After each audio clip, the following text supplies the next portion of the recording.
Hello everyone, welcome to Always Open. On today's show, we're actually going to be talking about something new that we haven't talked about before, which is mental health, eating disorders, and anxiety, and all types of things like that. So on today's show, I'm your host, Barbara Dunkelman, and with me I have... Nailed it. Oh, do I say my name? Yeah. Blaine Yes. Gibson. Hey. Yeah. Oh. We switched it up. We thought we were going to be. We switched it up. A special guest, Katie Morton, is here today. Hey. And Mariel Sosa. And me. It's Mariel. Nothing important. I know. I forgot to communicate that with them. I was just like, we're going to do her last as like a surprise. But now you guys know. Yeah. Surprise. The Katie Morton. That's why I was like, go. And it's like me. So the way to initiate you onto the show is to do a shot of alcohol. Yeah, Ooh. that's how we get things started. It's true. We like to party. So this is our shout out of the week. It is the salted nut roll and is submitted by Sasha S. And it consists of rum chata and butterscotch schnapps. Smells real good. So cheers. And it has a Cheers. salted rim, I believe. So we can't really clink the glasses. They don't they're really like think salty. it's like, yep. So if it's delicious, I made it, and if it's not, I didn't. Okay.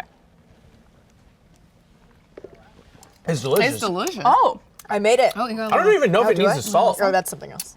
Meryl. something else. Meryl, that was great. Was it? Should I quit my Really job? good. I think you should. No, please don't quit. No, we love I you, need but, you. but also do this. But also, it makes sense. First time I drink alcohol in like a month. What Did do I you was think? just I just like pass out. Blaine's like, I was like, how you doing? So as we mentioned before, we have Katie on the show this week. And Katie, let's hear a bit about you because I don't know if a lot of our viewers are familiar with you. Yeah, so my name is Katie Morton. I'm a licensed marriage and family therapist. What that really means is any type of therapy, like how does that make you feel? Like I see individuals, but I specialize in eating disorders and self-injury. And I have a YouTube channel where I talk about all things mental health. And where can people find that YouTube channel? Just YouTube/Katie Morton, KATIMORTON. Beautiful. It's like you rehearsed that. I try. Yeah. So we're going to be talking a lot about the stuff that you specialize in because a lot of us have questions and a lot of the audience has questions. We actually asked the audience to send in questions and we received over 900 Wow. submissions from people. So it's a real big shame that we can't get to everyone's question because we would love to be able to answer them and talk about them. So we only picked a few, tried to make them more general so that we could kind of hit every little topic. And I have like over 800 videos on YouTube, so if they have a specific Yeah, question, there you go. put my name in the search. And they'll probably be able to find Yeah, it. with some keywords. You could just do the first 9-hour episode of Always Open. I know. I honestly was trying to get like Mariel's therapy hour, but Barbara was like, no, I don't think so. Like, I don't know, but really, like, so you know. Your response to everything is just drink alcohol. Yeah. Meryl has a lot lot We're gonna need more pictures. Yeah, it's true. I'm gonna need like 6 hours with you after this. All right, so let's start off with our Ask Us Anything question, and this is for everyone. Have you ever experienced anxiety, depression, or any other form of mental illness, and how did you deal with it? Yeah. I think it was mostly after college. It actually kind of started in college when I first came out to my parents and like moved back home for the summer, and had just gotten out of really like long distance serious relationship, and was just like, I feel so terrible. What is this? And it was kind of like, okay, this is, you know, all of my surroundings and things are kind of making me feel this way, and it was horrible. And then, yeah, I'm just like an anxious bundle of nerves most of the time. You talk about how like you cry every day. Oh yeah, I have two. Also that. Also that. But like I that's how you know I'm not a sociopath, because I have too much empathy. Like I'm just like That's how you so know. empathetic, right? But yeah, no, I don't like sit at home and cry all the time. Like I'll watch like a YouTube video about like nothing that will make me cry and cry about it, because Yeah. I just have a lot of feelings. But no, so yeah, I'm definitely should probably be seeking help for real. Yeah. I should go to therapy. But yeah. Well, you talk about how, and I don't know if you want to bring this up later, but you think about death all the time. You said. Oh yeah, that's something where Katie and I are going to discuss later after the show. Dive into that. But yeah, just see what's going on in there, because let me tell you, it's fucked up. Just open up and shake it out a little bit. Let's see what we're working Yeah, see with. what the puzzle pieces that you can put together. But yeah, no, I definitely should be going to therapy. Yeah. I should probably start doing that soon. I've definitely experienced both anxiety and depression, but I wasn't able to recognize it. I think for a long period of time in my life. There would be a lot of times where I would get invited out because I was like so popular. And I would just like not want to go, and I couldn't identify why. And I would be like, I don't want to be around people right now. Yeah. I just like, I can't deal with this right now, and people would be like, why don't you want to come out? And I wouldn't be able to be like, I just don't feel like it. Yeah. But I can't describe what that feeling was. Yeah. And that still happens to me a lot. Yeah. And I think it's a lot of people still don't recognize mental health as like an issue. Yeah, because of and that. depression and anxiety like teeter because they're like, not to get like sciencey, Oh, no, but in the please brain do. they're like located right next to each other pretty much. Yeah. Where we know like where it resides and what things are causing it.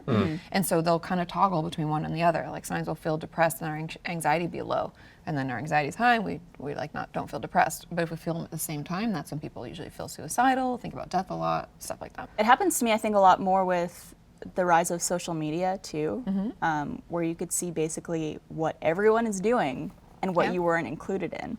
That's FOMO, man. And it's that real. sense of wanting to be included, but also know, like, if I was invited, I probably would have said no. It's like, oh, like they didn't invite me, but if they did, I probably wouldn't have probably wanted to wouldn't have go. gone. But I still wish I was there. You're doing that petty thing where like you're out traveling and you're like, oh well, thanks for the invite, and you're like, you're out of town. It's like, I still wanted an invite. Yeah. I still remember there was one time where I was with a bunch of our lady friends here at the company, and All right. Our lady we all Barbara, come on. we all went out.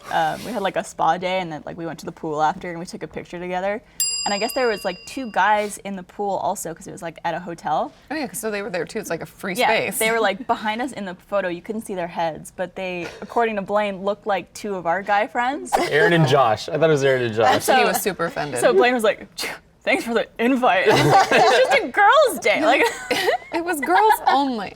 Because you could just recognize them by like their chest hair. I was like, yeah, he's furry. He's got a 6-pack. That's Aaron and Josh. I think there's more stories to why we think Yeah. yeah. But, Anxiety and depression, I definitely experienced that back in high school. My dad got a new coaching job. Well, this happened actually twice, to where I moved school districts. So I left my entire group of friends, had to go to a completely different school. And this is high school, Yeah. when you're like trying to figure out who you are and stuff like that. And for a sophomore going in like the last month of school and just like having no friends and all that stuff, it was rough. yeah, and I bet Yeah, being I'm like sure. the coach's kid too. Yeah, everyone's like, that actually worked to my advantage, because I found myself hanging out with my dad a lot more, and I think my dad and I are a lot closer now because of that. But like, I just really latched onto him, so I'd like go eat lunch with my dad and stuff like that. But it was rough though. Like I would wake up in the morning with like sweats, and I'm just like, I just don't want to go to school. I'm just Yeah. super nervous about what's gonna happen today. Yeah, that's something I always tell parents. I'm like, if your child doesn't want to go to school, like inquire as to why and what's going on, if Yeah. they're not fitting in. Because usually, I mean, no one wants to go to school, let's be honest. How many times they're like, Yeah. I'm sick. Or my mom be like, I'm going to take your temperature. No, I'm sick. Trust me. don't wanna go. Just believe me. So, but if they don't, if it's like giving you physical, like sweats. Yeah. Yeah. That's not Well, when did like people start recognizing mental health as more like an actual medical thing? Because it was pretty recently, right? good. Yeah, and I would even like venture to say that we still have a lot of work to do Yeah. when Yeah. it comes Oh, to yeah. that. Sure. Because people still assume, that it's not necessary to be treated. It's not like they think of it in the same way you think of like a broken leg. Right. Like even though depression or anxiety can be just as debilitating, like, oh, I'm not going out, or oh, I don't want to go to school or whatever, people don't consider it that like we would like a broken leg. They're like, oh, you can just walk it off. Yeah. You'll grow Yeah. out of it. Yeah. It'll get better. And I think that's there's not also true. the stigma that it has to be brought on by an event, or Right. like there's a way to describe like why I feel this way. Yeah. But you But don't have to have that. For me, most of the time, it's just like I just feel down. Yeah. For That'd be no like reason. asking someone with cancer, like, well, what triggered it? yeah. Yeah. So. Well, what about you?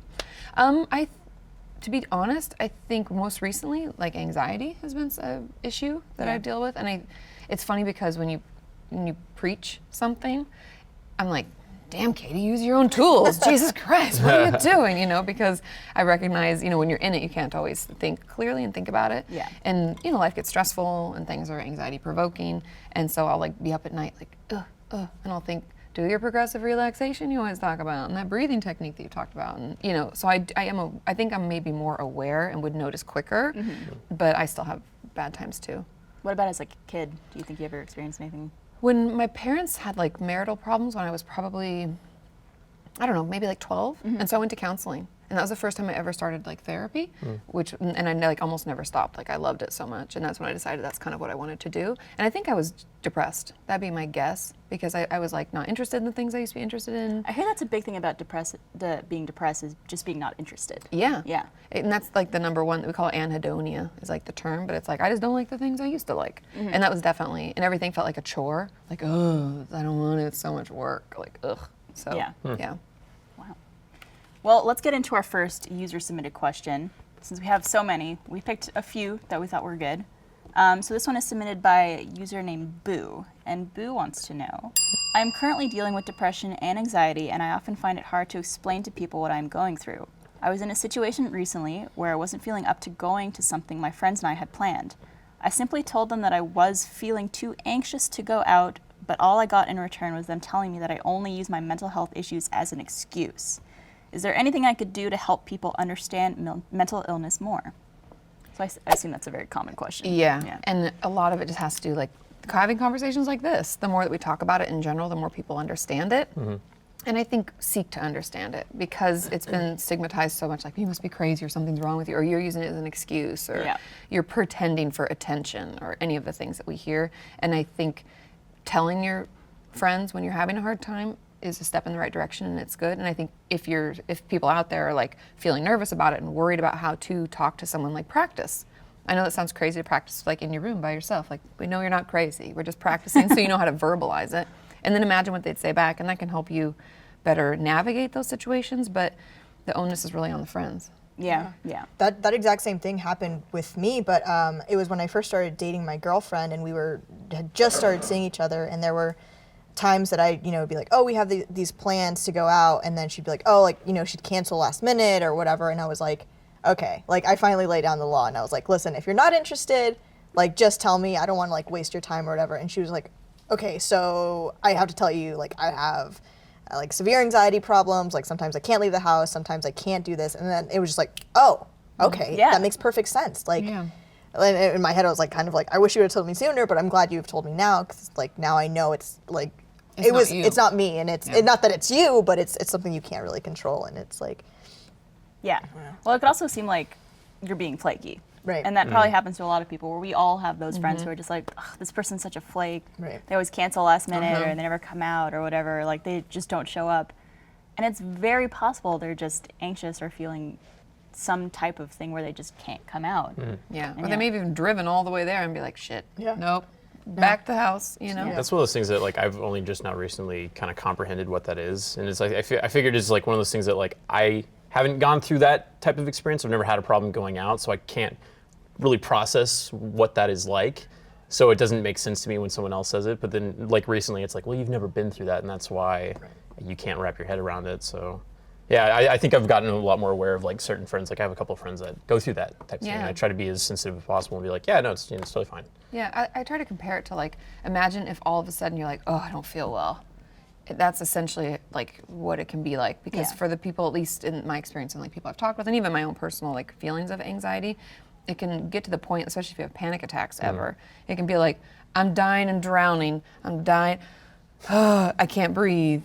It can be, so it's completely debilitating. What is a panic attack like? Because I actually know some people who experience panic attacks, and they try to explain it to me, and I could never fully grasp it. Like one in my life. Is there a way that like people could describe it, or like a way that people would know what a panic attack is? Everybody's different. Yeah. Like a lot of things, but the drowning and dying, I know that sounds like really dramatic, but that's how it feels. Yeah. And so that's usually how people will describe it. Like, I felt like I was dying or drowning, or I didn't know who I was. Like, because when our body gets overcharged, our brain does this amazing thing where like we dissociate, because it's like, I'm checking out, this is too much. It's like, hit the eject button. And so like watches us, like pulls up, and it's like, okay, you're gonna be okay. We're just gonna calm down for a bit. And so that they sometimes will be like, I don't even remember. Like they'll black out. Yeah. For the time. Don't know where they are, or like who they're with. Yeah, but like racing hard to breathe. What are some ways to like deal with that? Like, are there steps people could take if they're experiencing that? Okay. So usually the first thing is like noticing, because we all have different, like it feels different to everybody. So for you, does it start like with adrenaline tingling in your fingers? Is it your breathing? Is it your heart racing? What is it, the first thing? Because at that point you can actually do the most. So catching it early, once you're in a panic attack, you just have to ride it out. Yeah. I know that sounds shitty, because it's like, well, I want to help it's like it's gone too far. Once it's already, yeah. So we try to backtrack to like the first symptom, and anything from, it sounds weird, but movement, like not fast, not like running, but like walking or like rubbing your legs can help you like stay grounded, help you calm, progressive relaxation, breathing techniques, eye contact, which sounds really weird, but someone that you care about, eye contact can be really Is powerful. it like a calming thing, or? Oh, okay. I just learned this actually because one of my friends is a trauma specialist, and so like sucky candies, because an eye contact simultaneously calm you the most, because like a baby feeding, Oh, wow. it's like our body's wired to be like, Goes into a very primal kind of space. It's like, Barbara, I hit you up and I got a sucker in my mouth. you're like, Yeah, like what just am I right up. I need this, Barbara, please. Look at me. Yeah. So like neck movement too. So anyway, that kind of area helps calm the most, and it can be like easy to do. I'm curious if I've ever been in like high stress situations. There's been times where I've like, should I yell right now? Is that a good thing Totally. to do? Okay. Yeah, scream in your car. Okay, man. then I haven't thought about it. I do that sometimes where I'll just be like, fuck, and I just yell. And they're just like, okay. You're like, Like, I don't know if that's normal or not, No, so. it's totally normal. I do that when I'm driving sometimes. If someone really usually if someone pisses me off while I'm driving or like cuts me off or does something dumb, I'll be like, piece of shit. You look Yeah, like like, crazy. But when I'm like really stressed, I'll just be like, fuck you! And I'm like, I feel You're like, totally. It's a nice No, release. yelling is really, because it takes like your body, it's something about like movement and like you still the throat and you're like getting it out. yeah. Yeah. I've been on the top of like parking structures in my Jeep, just been like, just like yelling, and then I'm like, all right, back to work. I like Off we go. for some reason I picture like other people watching that happen and like the Jeep just shakes a whole bunch. Or they hear like a, is he okay? Yeah. Loud music. Yeah. Don't worry about it. Or like scream into a pillow or something. Yep, if you don't screaming have into car. a pillow. Yeah, totally. All those things. Anything like I that. feel like I should be like writing No, this I down. seriously was like, God, I wish I had a pen. But I mean, I guess I can watch this back. Yeah, you know. it's kind of archived forever yeah, on the internet. yeah. I've kind of always been afraid of doing that because I didn't know if it was like, is this, like a good thing to do? But now I feel. It is. It's a very good. It's like your body's. You're keeping yourself like in the resilient zone. Yeah, I don't know. My panic attacks have always been at night. There was one though I had right before. Oh my gosh, it was at ACL this past year. Who's the closer? Who's the closer? I couldn't tell you. They're like such a good band. Oh, that's what I know the one you're talking about. You Keep going know, with this right. like 12 people in the band. They had a Muppets video. Whatever. Anyway, panic attack. Trans-Siberian right before Orchestra, right? I'm gonna hate Lady myself. Gaga. I'm gonna It'll hate bubble up myself. later. We'll I be know. like, I get right in the middle of a different conversation. We're like, it was those people. But yeah, I know this word's probably gonna come up, but just the stigma associated with all that stuff is because, especially growing up how I did in a small conservative town with a Mexican family, like you just don't talk about Yeah. this stuff. It wasn't until after college that I realized, like, oh, like my grandmother is this way because she is anxious. She does take medication. Then I found out my dad takes medication. I'm like, oh, that makes so much sense. Like I don't feel so alone. There's such a, I don't know if it's like Mexican machismo or what it is, but it's just like you don't talk about your feelings. Like not Yeah. so much your feelings, but you don't talk about how you're feing or like why you're feeling that way. I mean, I feel like that's common with a lot of families. And I think it's also like we're talking like things are moving forward, not only culturally, but like as we go into the 2000, 2016, 2017, like people are talking more about mental health and the stigma is hopefully lessening. Yeah. And we also have the internet, so we can connect more versus being like something's wrong with me. Oh my I God, know. don't tell anybody. Yeah. You know? It's funny how the internet is both like detrimental but also helpful to the Yeah. cause of just like more resources, more people to talk to about it, but also like, oh, I could see everything I'm missing out on and overwhelming. everything Yeah. that, like Yeah. people are saying about me and reading comments. Like I know for us especially, like, Oh, comments, and I'm yeah. sure you too in YouTube videos. Yeah. So like, what do people think about me? Oh, it's not good. Oh, he called me What a did shit he- butt. Oh, dang. See, totally. Oh my God. Trolls. And then you have like the other spectrum where it's just like, I would drag my dick through a mile of broken glass to smell one of her farts. That's the best Have you compliment. got of all I've seen time. that exact comment. I was like, how'd you pull that out? Yeah, there's no way you keep it up with I'm that just so like, let me quickly. tell you, my fart ain't worth it. Nothing is Maybe, worth that. you know what? Maybe it is though, Barbara. Maybe it That's is. such a visual. It's just Don't too much. doubt it. Well, how about instead of glass, you do flowers? There you go. No, don't drag your dick through flowers. Thorns. No, just no dick dragging. Let's just. Here you go, Blaine. Ooh, beautiful. There are some things in Don't- life we prefer to delay, like filing taxes or visiting the dentist. Seeing your wife or girlfriend smile shouldn't be one of them. So this year, get ahead of the game with 1-800flowers.com, the official florist of Valentine's. 1-800-Flowers has great deals on elegant and stunning bouquets that are sure to wow her. Right now, you could order 18 radiant red roses for only $29.99 or upgrade your bouquet of 24 red roses for just $10 more. These breathtaking roses from 1-800-Flowers are picked at their peak and shipped overnight to ensure freshness and your loved one's amazement. 18 red roses for only $29.99 or upgrade to 24 red roses for only $10 more is an amazing Valentine's Day offer, but it's only available while supplies last. Every bouquet is backed by 1-800-Flowers' 100% smile guarantee. If you or your loved one has any issues, 1-800-Flowers will make it right.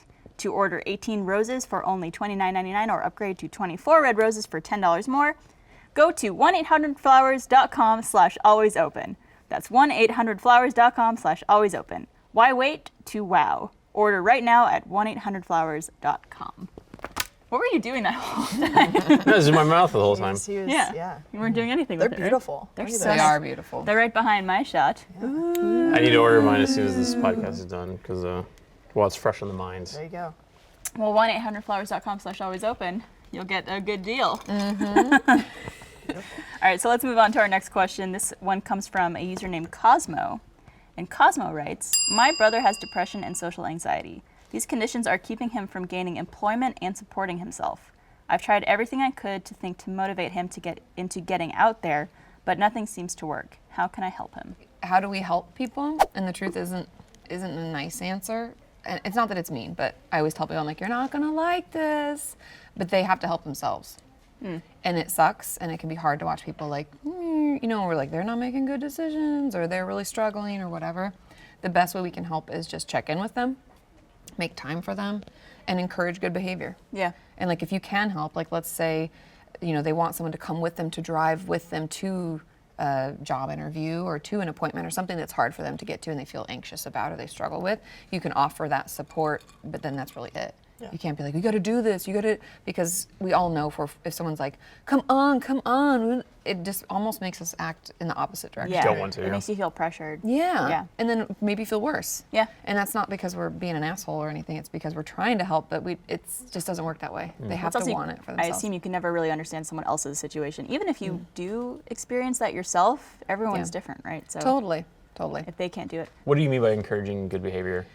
Like when they're like, oh, I thought about doing this, but I can't do it or whatever. I'm feeling too stressed. Or Like, no, you got it. But no, you got it. Yeah, like I can Yeah. help. How can I help? Like then it's kind of like open for you to get in there and help them. Yeah. But for you to come in like, I got the answers and I can fix it, ends up giving us the opposite result. I imagine it also helps to go to them a lot. Like I know when I'm feeling like I don't want to participate in something or go somewhere, it's like if someone's like, I'll come to you, it's like, okay, Yeah. Makes the things easier. Totally. I could do that. Like I had Meryl and Bethany come over to my place the other day, and I'm just like, I'm totally down to hang out unless we go somewhere else. Yeah. As long as it's here. We were watching The Bachelor. We watched The I didn't- Bachelor. Trust me, like it wasn't. Barbara's place is great. She's a wonderful hostess, but that show. I made That's us too much. DiGiorno Can't even pizza. watch it. Yeah. Did you? Yeah, it was a stuff like lovely that. It's easy then. Yeah. Yeah.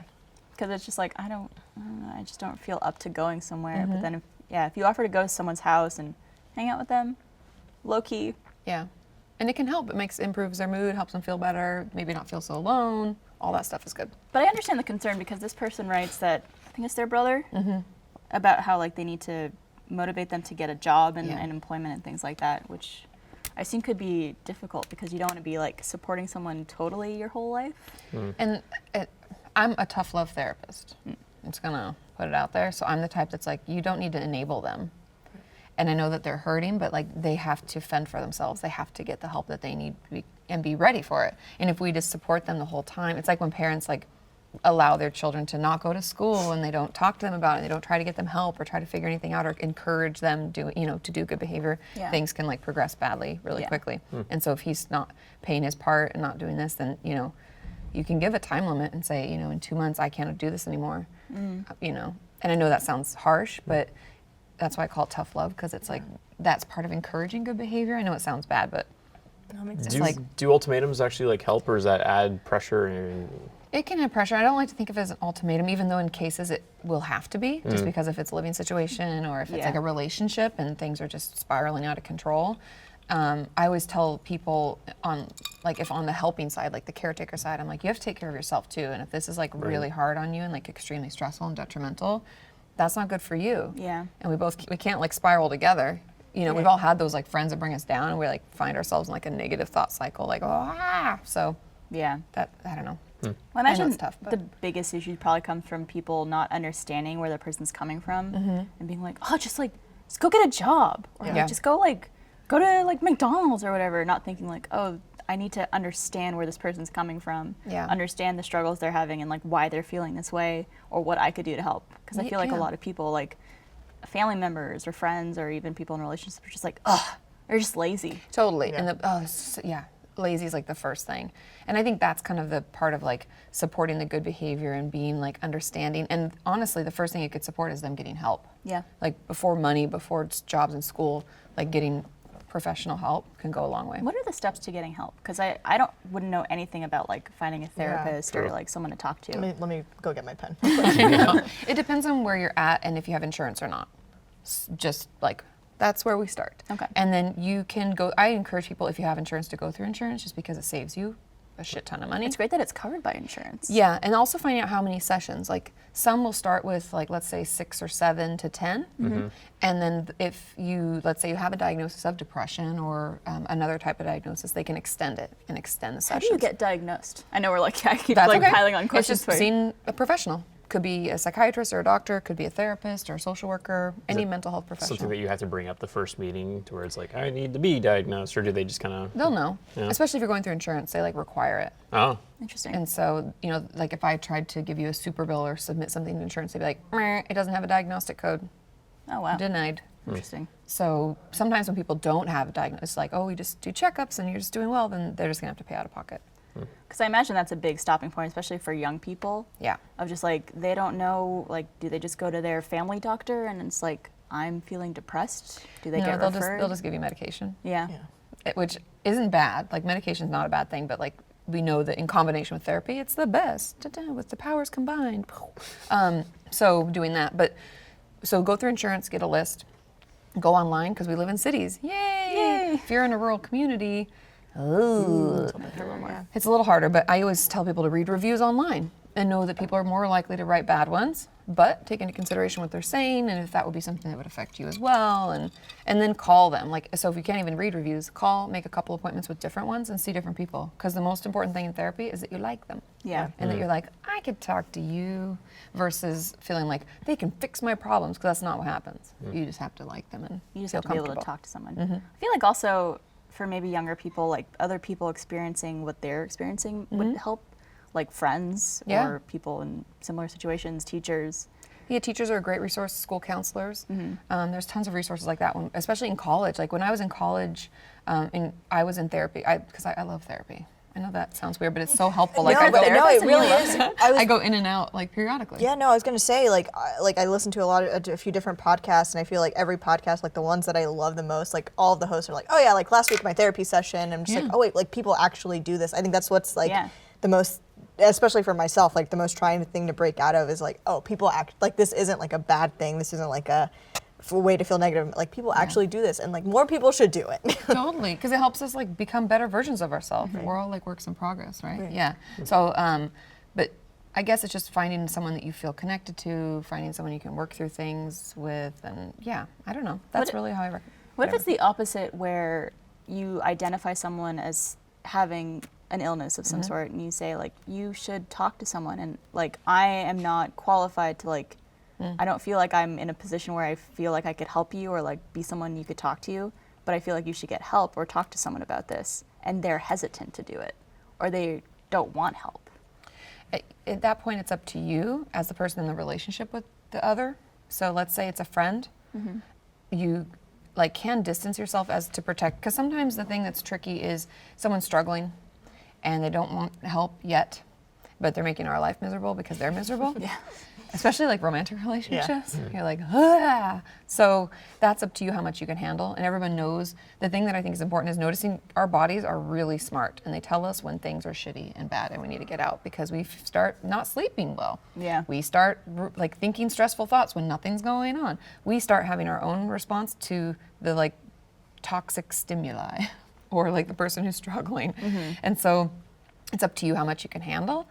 But at that point you can say like, I just can't spend that much time with you right now. It's really hard. And they might lash out, but at least you're being honest, you're being authentic. Yeah. Like, I really encourage you to get help. I know you might not be there yet, but it's hard on me.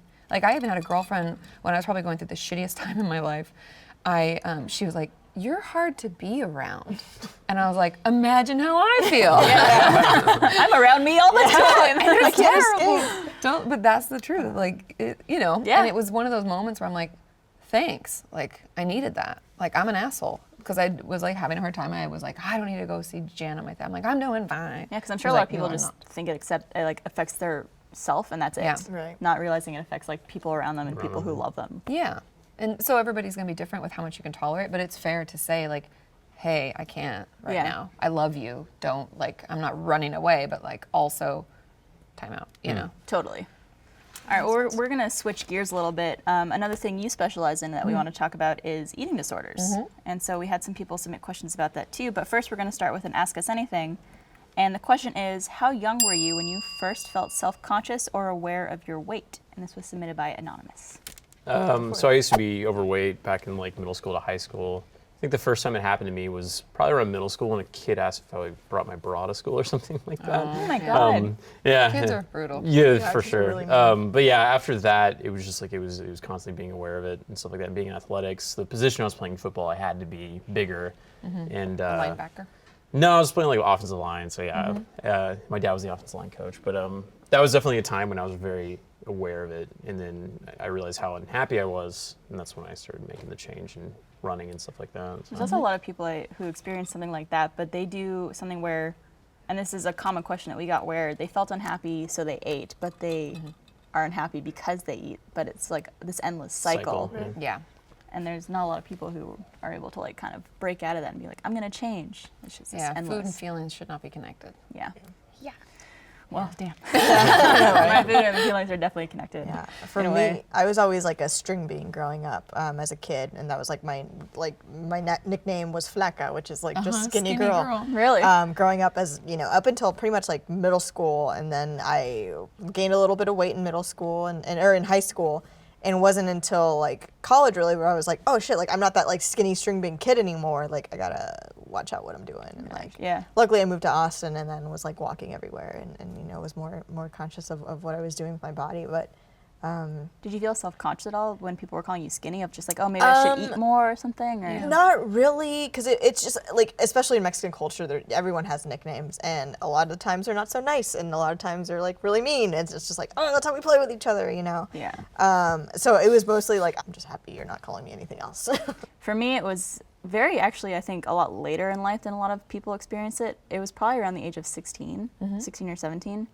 I was always very skinny, very, very skinny growing up. And by the age of 12, I had already hit the height of 5'9". Oh, yeah. So I was like, I had stretch marks everywhere, and I was like super string bean, super skinny. And I met this woman one time who was she basically worked for modeling agencies as like a person who would develop models and then send them to agencies. And she met me once and she's like, you should come down to Toronto and we'll get some photo shoots going and like build you a portfolio and we'll send you out to agencies because I see potential. I spent a week there and it was so much fun and it was like getting to do all these photo shoots. And then she wrote me this letter at the end of it saying, I think you have so much potential, you need to lose 20 pounds. What? And I was just like, Sweet Jesus. I weigh 123 pounds and you want me to lose 20 pounds. I'm 5'9". Sixth of your weight. Yeah. Just I was like, gone. am I chub? Like, because I always thought of myself as thin. Because you were.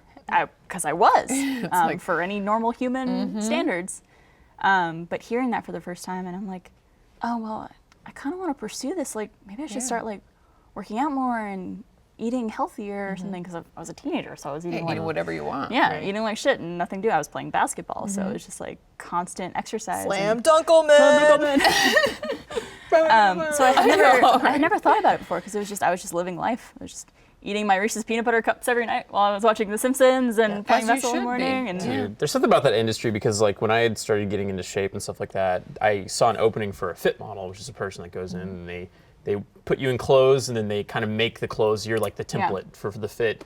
And I went in and I went through a couple of interviews, and I was going, and things were going well. And then I went to this one guy, and he was like the deciding factor. He was a gatekeeper into this whole thing. And I was sitting in front of him with just my boxers on. He's like, okay, and spin around. He's like, did you break your shoulder? Your shoulder's fucked up. And he's just assessing me right in front of me, and I was just like, fuck this guy. Yeah. So. I mean, it's the reality where that industry is very unhealthy, and the standards are very off from where you should be as a normal human. Yeah, and there's no sugarcoating. Yeah, Shoulders at all. fucked up. She's You're just like, thanks. she's just like, you need to lose 20 pounds. And I'm like, from where? Yeah. How? Here's What? my head. Yeah. do you want to just take one of my legs? I know, right? So I think I spent about a week or two being like, I'm gonna try like run in the mornings and then like eat salad instead of lunch. And then after a week or two, I'm just like, nah. You're like, I don't like this. Nah, ain't for me. Not worth it. I'm gonna go pursue my brain. Yeah. Exactly. Much more important. Not saying models are not smart or whatever. No, but it's that's just- like, instead of this. yeah, a different path. Yeah. And I think body image for me was like probably middle school-ish. It's hard to like know how old I was, maybe 12, Yeah. 13, because I was always like, I've always been really muscular. And I know that sounds really weird, but as a girl, it was like awkward. I'm imagining kinda. like a bodybuilding 12-year-old. But like my Hi, brother and I Katie. both. Hello, it's so nice to meet you. Hello. I'm gonna bump you up. But I remember like as a kid, my like family would make jokes and everybody had nicknames and stuff. And so they would, it was like always like I had ass kicking legs and like yeah. and I always thought it was a good thing or whatever. And then I remember getting in school and getting comments from boys like, oh, like you're like what you work out, you like lift weights or whatever. And I was like, no, I play soccer. Like that's all I do. And so that was probably when I was pretty like first noticing it. And then girls started to get boobs and I didn't.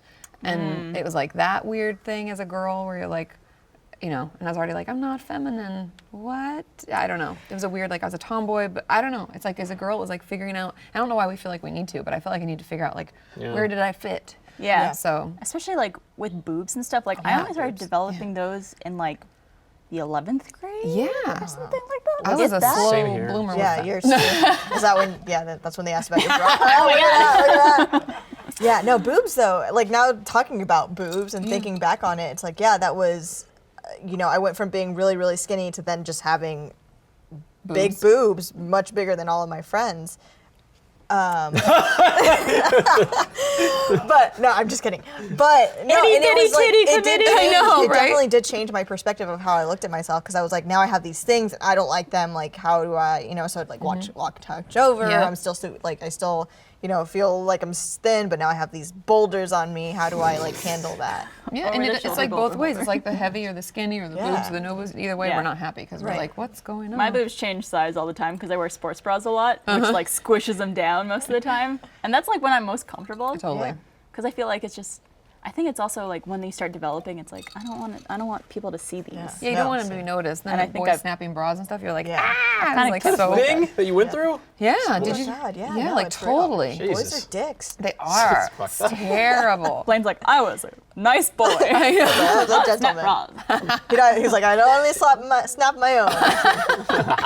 Just kidding, Blaine, you didn't have a bra in high school. You poor I used to wear undershirts. They were like a man bra for me. Yeah, this little kind of a It sounds like Blaine needs to be in a safe space. Yeah. Perhaps a Squarespace. Thanks to Squarespace for sponsoring this episode of Always Open. Squarespace is the all-in-one platform to create a website or online store. They have beautiful, award-winning designer templates, 24/7 customer service, and domains. I don't know if you guys have ever made a website before, but I have. sure you have. What was your website? Oh, KatieMorton.com. Oh, if you've been thinking about starting your own website, like Katie has, or online store, start your free trial today at squarespace.com/alwaysopen and enter the code ALWAYSOPEN to get 10% off your first purchase. Make your next move with Squarespace. Thank you, Squarespace. All right, so let's move on to our questions from users. This one comes from a user named Miffy, which is an awesome name. I love the names. Miffy. I am 18 years old and a plus-size girl who is fairly happy with her body. Whenever I look in the mirror, I'm happy with what I see, but when I'm alone with my thoughts, I have an obsession with being skinny. I even run a thinspo blog. I've never participated in fasting or purging, but I often think about that I should do it. I guess my question is, can that be considered an eating disorder if I don't act on it? And the short answer is yeah, definitely. Because the thing about eating disorders that people don't understand is that it's not about the food. I know that sounds really weird, but it's not about being skinny. It's not about being fat. It's not about it at all. It's the fact that we want to control our bodies and the food intake in some way to help with something else. So the fact that it's taking up all of her brain space tells me that something else is going on. Yeah. And so she's cloaking it with that. Because truth, it's not about her body, but she's like, but at night I think about, that means something else is going on. Yeah, because I mean, there's a difference between, like, every now and then I'll look at pictures on Pinterest or Instagram of, like, someone with a nice body, and I'll, like, save it to be like, if I go to the gym, I'll be like, oh, like, it'd be nice to, like, aim towards that kind of goal. More like using it as, like, not inspiration, but just Like more a like motivating or I guess, like, where's the difference between using it for that purpose and other purposes?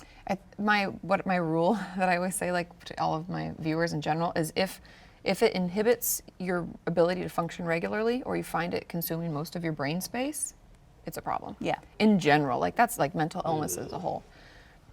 But it's true. Like, I even one of my girlfriends was telling me, she's like, I like stress about working out like every day, and I have to do it every day. And I was like, stop for a bit, like take a break, take a month off, and like see your therapist, talk about it.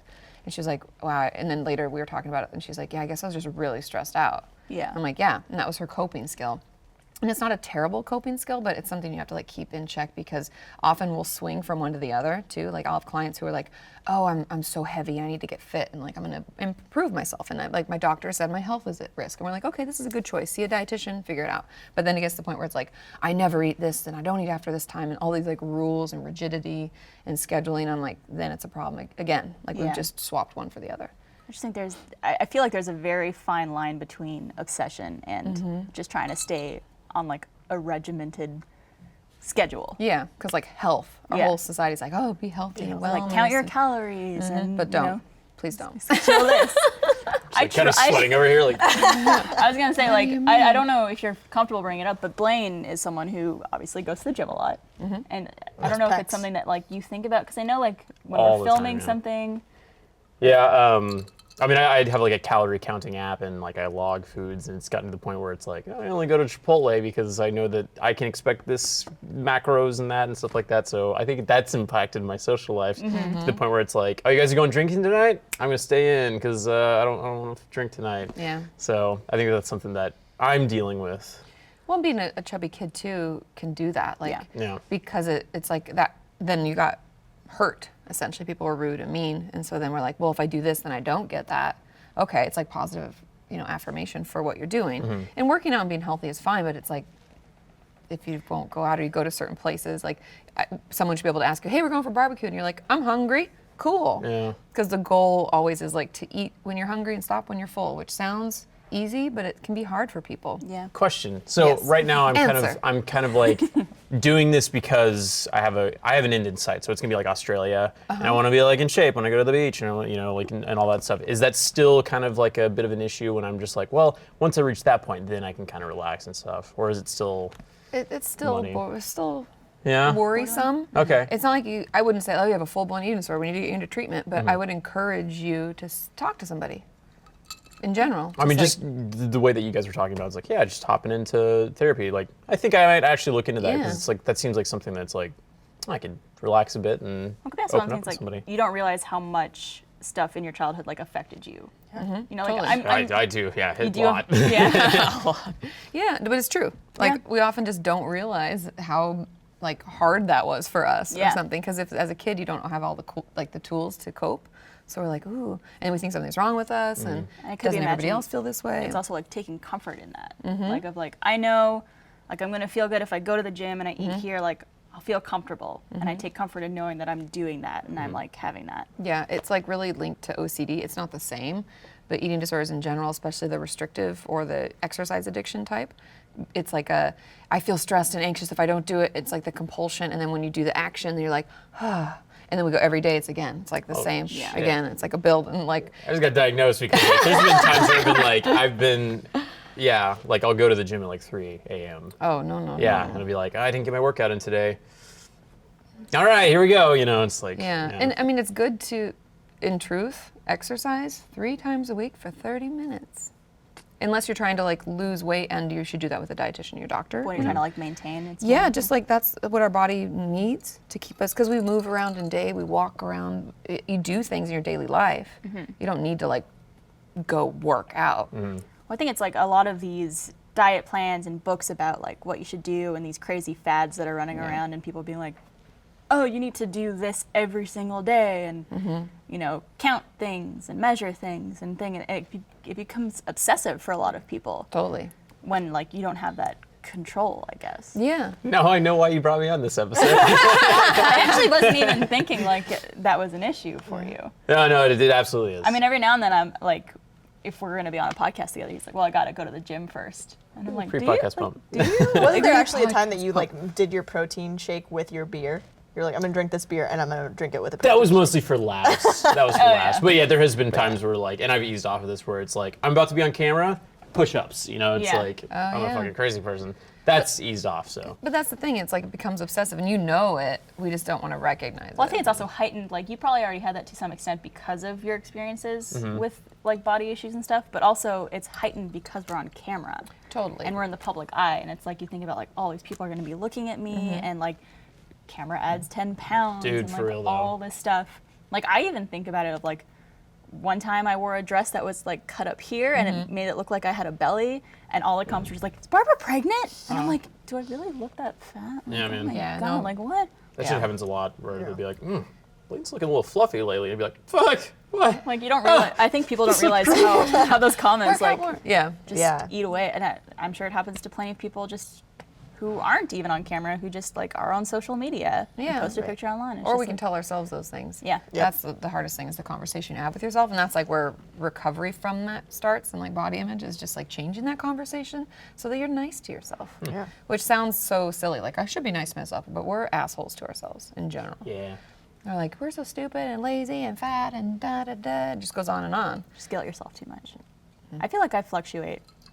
Like I've never considered myself to have any sort of eating disorder, but there are times when I don't know if it's like I feel bloated or I'm just like in a certain mindset where I'm just like, I look awful, I feel awful, and I'm like, all right, I'm only gonna eat like salads today and like not eat after 5 o'clock and stuff, but then the next day I'm just like, pizza. Well, and our body like does that because it wants balance. Yeah. And so if we are really restrictive, and if you say no to blank, blank, blank, that's all you can think about. Right. Because you're like, oh, pizza, why? You know? Well, that's why I think a lot of diets recommend the cheat meal or cheat day. I was gonna say, you're not a dietitian, but you might have some input on this from a psychological standpoint. 5 or 6 days out of the week, I'll be like, you know, this is my regimen, this is what I'm gonna do. And then like, there's like one day out of the week where I'm just like, I just eat all the pizza. Is that like a normal thing? Is that a good, healthy behavior? No? Oh, fuck. Shit. Because then you're restricting yourself. And it's not that we should all eat pizza all day, every day, because truth is you don't want it. Like Yeah. and that's the honest thing. That's why it's like listening to your body. The best thing you can do is buy the intuitive eating workbook. It's like, it's the Intuitive shit. eating Okay. workbook. Yeah, it's like, it talks about like noticing when you're hungry, because I'm bad at this. I will literally get distracted and then all of a sudden be like, oh my God, feed me. And my husband's like, okay, yes. He's like, here, snacks. Because I get really grouchy. I totally do the hangry thing. Yeah. Well, there are times for me too, like with the pizza thing, where I just like, some days I'm just like, the pizza comes into the studio and I'm like, I don't really feel like it. And other days where I'll smell it, I'm like, Yeah, you're like, pizza. I need all the pizzas, baby. And that's our body's way of like balancing. Yeah. So I know that people who are in restrictive diets are like, I'll go crazy, I'll totally get fat again, things are gonna get out of control. They really don't. As long as it's like all in moderation. You're just like eating as you're hungry, and you will crave like broccoli, yeah. which sounds weird, but sometimes you're like, I really just want like vegetables. Because our body really tells us what we want, but we just are like, shut up, you don't know. You don't know shit, I want pizza. Or I only want Chipotle on Is that Wednesday. what your body sounds like? That's what my body says. That's how it talks to me. And I'm like, yeah. Mine's just Like like, a little, snacks. I figure, I always picture like a little German man that's like, give me food. And he's like, he's so angry. And I tried to tell you hours ago. My internal body's definitely not a German. Yeah. That would be weird. Mine is an old Jewish woman. Oh, yeah. It's like, what? You're not gonna eat. Feed yourself. You're nothing but skin and bones. Come on. I made gefilte fish. You're not gonna eat it. Is that something that you guys actually eat? Gefilte fish, yeah. Only on certain It looks holidays, though. scary. It could be delicious or terrible, Okay. depending on where it's from or who made it. Okay, Isn't that good that's to the know. truth with everything though? That's you know? very true. Pizza could either Delicious be or Yeah, terrible. depending terrible. on where you get it, who made it, and yeah. All right, let's move on to our final question of the day. This is from Dalton. And Blaine was actually excited about this question. Not anymore, but I'm a guy who eats healthy and exercises regularly, but no matter how much weight I lose, I still see myself as fat or not good enough. Why can I never see the progress I have made? Because of the conversation you have with yourself. Because it doesn't, it's just like anorexia as a whole. They always say, like, you look in the mirror and you don't see what another person would see. You always see a fat person. And even when my closest friends went through this huge like weight loss, which she was like to the point of obese where her doctor was like, what happened, you know? Wow, yeah. And so she started losing weight and she would tell me, she's like, I still feel fat. Like, I'm not gonna wear clothes like that. Like, and she was back to a normal, healthy weight. And so I was like, you gotta go to therapy and like talk to someone about it, because it's all about what you tell yourself. Yeah, absolutely. Because it's like we're nasty, and oftentimes we'll say things like, oh, you know, like you said, some days I'll feel totally bloated and fat, and other days I'm like, no, Yeah. I feel fine. I'm looking good. Yeah, hey. And it's really just, it's all up here. It has nothing to do with how we look. Yeah, that's interesting. I mean, what was Dalton? Was Yeah. his name? Totally not Blaine. That's something that I've often experienced. And that was like a Yeah. big struggle for the first year and a half or 2 years of trying to get into shape from high school. I'm sure. It's just like, God, you're not making any progress, dude. And then I'd be like, in reality, I'd be like perfectly healthy. Yeah. So, Or it's like certain aspects of your body or like certain parts of it where it's just like, oh, like I have extra fat here, or like love handles or cellulite. so like, You what nitpick. are the steps to take to remedy that, to where you have a more positive internal dialogue with yourself? It's starting small, because it is hard. It's like something we do all day and we don't realize it. I always tell people, like, say 5 nice things. So at the end of the day, keep like a notepad by your bed, or keep notes in your phone, but it's easier, it's better to write. Yeah. Like the way that we soak things up, it's better for us to actually put pen to paper. Write down the 5 most common like shitty things you say. To yourself. So notice. Be like, I'm lazy, I'm stupid, I'm fat, or whatever. And then talk back to it with a positive voice. And if you can't do it from your own voice, imagine it's like your best friend or your girlfriend or boyfriend or whoever, and do it that way. What about actually like showing that list to someone, like your boyfriend or your girlfriend? You could, if it helps. I find it's because it's all about us. Yeah. Yeah. So it's like doing it for yourself. Yeah. And, and let yourself read it and like soak it up and keep doing it. Yeah, I'm all for the whole like self-affirmation thing. Like it sounds cheesy, but totally, but- looking in the mirror and being like, your hair looks great today. Yeah. Or like, you got nice eyes, or whatever it is, to tell yourself something positive about how you feel. Yeah. And it's like, some people are just like, I can't do that. Like I can't say that to myself. That's so lame. But start and try. Yeah, one of my favorite YouTube videos. I think it's a little girl named Jessica, and it's like an older video on YouTube. But she's standing in front of the mirror, and she's like standing on the sink. She's like, "I look great. I love my mom. I love my dad." Does she love that curly? one? Yeah, super curly hair, and it was she like, was all right, I awesome. want to be her. Like, I want to have like a daily affirmation every day, and just be like, "You all right, girl? It's cool." Yeah, that is so cute. There's also one of my favorites on Soul Pancake. It's called Beautiful Body, and it's this like spoken word poem. They ran into this woman, I think in DC or something, and she talks about like, these arms, hug loved ones of mine. I have a beautiful body, and like she goes through it all, and I was like, oh, speaking of like crying. All right, well, YouTube videos. I haven't cried yet today, Oh, so, it's so- go watch that one later. I was gonna say. Get it loaded up. Here we Got our go. watch list. But it was good, and it's part of like what you should practice, like talking nice to yourself. I have a beautiful body. It does this, and if you can't talk to it like, I have wonderful eyes or something, you can say like, my eyes, I am able to see. Not everybody has that luxury. Yeah. They work. My feet get me around. They keep me balanced. I have all my fingers I'm and they healthy. work. Totally. Yeah. I don't have a major illness that's keeping me alive. staying in a bed. Yeah. Like anything like You that. can get totally down to the nitty gritty of it if you have to. Yeah.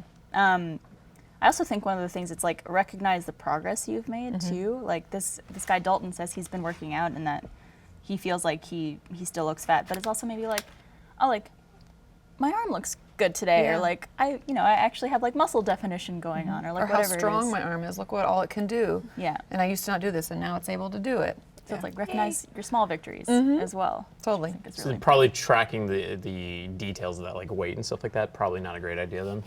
No. My weight scale died like months ago, and I was just feeling like, I think I'm okay without it. Yeah. Yeah, no, that's good. And like tracking, I'm anti-calorie apps, Yeah. just because I'm like, eat when you're hungry and stop when you're full. yeah. Ta-da! Yeah. That's the secret. That's your diet book, just one page. Eat when you're hungry, stop when you're full. Oh, all right. Ta-da. Well, awesome. Well, that's all we have for today, but I also wanted to end the show with maybe you letting us know some resources people could use in order to find help or ask questions or things they should read or anything like that. Yeah, there's a ton of resources out there, and if you are in a rural area, sometimes self-help books and workbooks can be great. Like the Intuitive Eating Workbook is great for the eating disorder world. There's also, a bunch. I can send links if you want to put them in the description Yeah, or things for like sure. that. But you can look into workbooks and just read the reviews on Amazon. That's what I do. That's how you know if they're helpful to people. But as far as online, 7 Cups of Tea is like peer support. So if you're having a really hard time, you can reach out. You can talk to someone, 24/7. 7 Cups of Tea? Uh-huh. Never heard of that before. Yeah, and it's not professionals, but often we just need connection. And that's what we're seeking. Right. So that's a great resource for that. If you are like suicidal and you're going to harm yourself, please call 911. Please take yourself to emergency room. There are suicide hotlines around the world. And also, like, my website is katiemorton.com. We have chat on there that is the same as like peer support, and it's moderated, so it's a safe space. And that's just a way to get more help and support. And if you're looking for a therapist, there is therapistfinder.com, and Good Therapy also has great resources to find someone. Awesome. Cool. Yeah, that's great. Well, thank you so much. Yeah, for being thanks here. for This has been having like one me. of my favorite And episodes. thank you guys for joining me as well. Thanks and for having talking us, very Barb. openly about this. Yeah. And thank you guys so much for watching this episode. If you ever have any questions for us, we're hoping to do another episode like this at some point in the future because I know there's a lot to get to. So feel free to email us at alwaysopen@roosterteeth.com. Yep. And we'll see you guys next week. Thank you so much. Cheers, guys. Cheers. Yay. Clink, clink. Oh, you do the Clink. clink. I do.